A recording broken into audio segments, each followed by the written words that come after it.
ఓం శ్రీ గురుభ్యో నమః. శ్రీ విశ్వావసు నామ సంవత్సరం వైశాఖమాసం ఉత్తరాయణం వసంత ఋతువు మే 27, 2025 మంగళవారం. అమావాస్య ఉదయం 8:33 వరకు. తదుపరి పాడ్యమి తెల్లవారి 5:03 వరకు. నక్షత్రం రోహిణి రాత్రి 2:51 వరకు.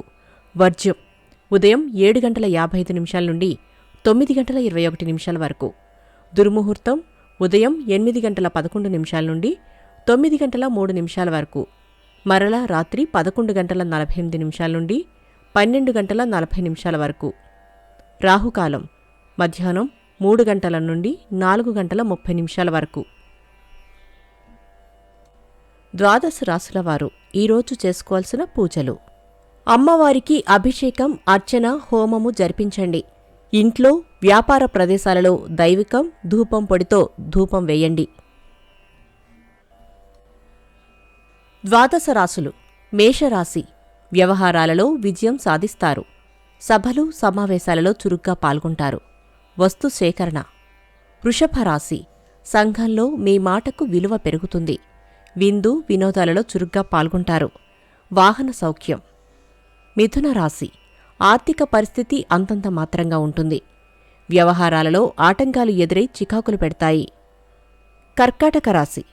అనుకోని ఖర్చులు పెరుగుతాయి. మిత్రులతో ఏర్పడిన వివాదాలు పరిష్కరించుకుంటారు. సోదరుల కలయిక. సింహరాశి. ఆర్థిక ఇబ్బందులు ఎదురై చికాకులు పెడతాయి. రుణబాధలు తప్పవు.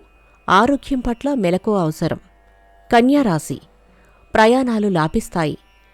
ప్రముఖుల నుండి కీలక సమాచారం అందుకుంటారు. వస్తు సేకరణ.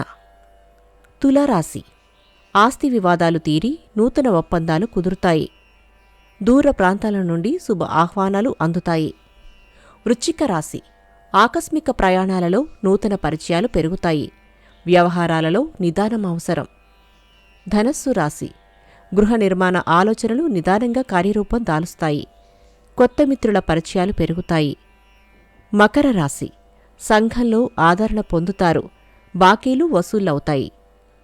వృత్తి, వ్యాపారాలు అభివృద్ధి చెందుతాయి. కుంభరాశి.